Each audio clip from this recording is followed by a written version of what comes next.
Hi friends, welcome to Relaxrecipes. இன்னைக்கு நம்ம பார்க்க போற ரெசிபி ரொம்ப எம்மியான அதே சமயம் ரொம்பவே ஹெல்த்தியான ஒரு ஜாம் ரெசிபிங்க. ஜாம் பிடிக்காத குட்டீஸே இருக்க முடியாது. ஆனா கடையில வாங்குற ஜாம் எல்லாத்துலயுமே உங்களுக்கு ஆர்டிஃபிஷியல் கலர், ஆர்டிஃபிஷியல் ஃப்ளேவர், இன்னும் preservatives அப்படின்னு சொல்லிட்டு நிறைய கெமிக்கல்ஸ் எல்லாம் சேர்த்திருப்பாங்க. இது எதுவுமே சேர்க்காம ஹெல்த்தியா ஒரு எம்மியான ஒரு ஜாம் எப்படி பண்ணலாம் அப்படின்னு இன்னைக்கு நம்ம பார்க்க போறோங்க. வாங்க வீடியோக்குள்ள போலாம். முதல்ல இதுக்கு தேவையான பொருட்களை நம்ம பார்த்துடலாம். இந்த ஜாமுக்காக நான் இங்கே வந்து ஒரு 1.25 கிலோ அளவுக்கு பீட்ரூட்டும் ஒரு 1/4 கிலோ அளவுக்கு ஆப்பிளும் எடுத்து வச்சுருக்கேங்க.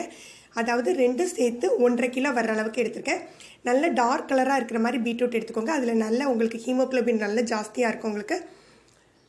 இதுக்கு வந்து ஒரு 1/2 கிலோ அளவுக்கு சர்க்கரை, 1.5 கிலோவுக்கு 1/2 கிலோ தான் சர்க்கரை எடுத்திருக்கேன். 2 எலுமிச்சம்பழம் எடுத்துக்கோங்க.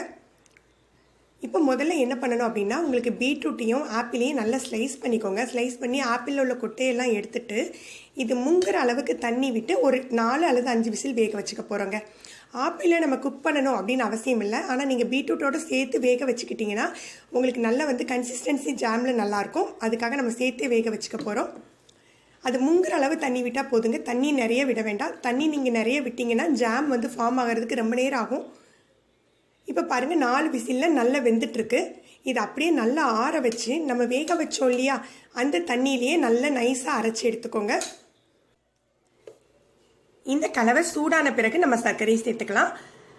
பீட்ரூட் ஆப்பிள் ரெண்டுமே இனிப்பு சுவை உள்ளது அப்படிங்கிறதுனால நான் 1.5 கிலோ அளவுக்கு 1/2 கிலோ சர்க்கரை தான் எடுத்திருக்கேன்.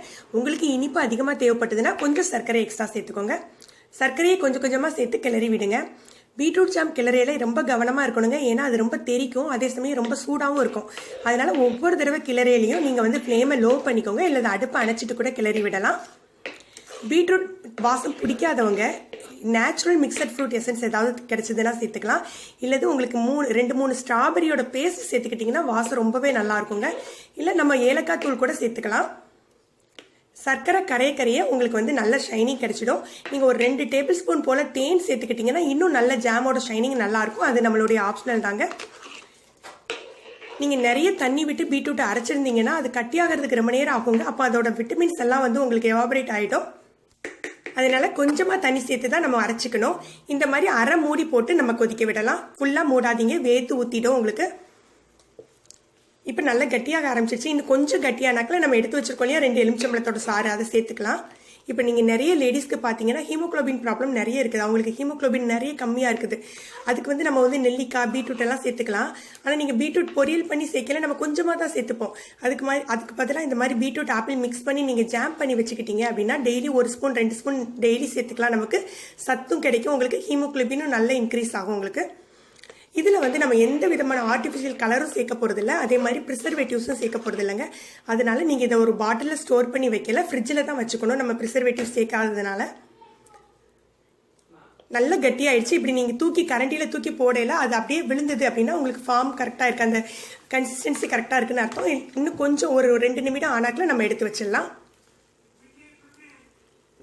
நீங்கள் உடனே சர்வ் பண்ண போகிறீங்க அப்படின்னு சொன்னீங்கன்னா ஒரு பவுலில் வச்சு செரியெல்லாம் தூவி நம்ம சர்வ் பண்ணலாம். இதை நீங்கள் ஸ்டோர் பண்ணி வச்சுக்க போகிறீங்க அப்படின்னா நல்ல கண்ணாடி பாட்டிலை வெந்நீரில் கழுவி காய வச்சுட்டு அதில் நம்ம ஸ்டோர் பண்ணி வச்சுக்கலாம். இதில் நம்ம ப்ரிசர்வேட்டிவ்ஸ் எதுவுமே சேர்க்கல, கெமிக்கல் சேர்க்காததுனால நம்ம இதை ஃப்ரிட்ஜில் வச்சுக்கோங்க.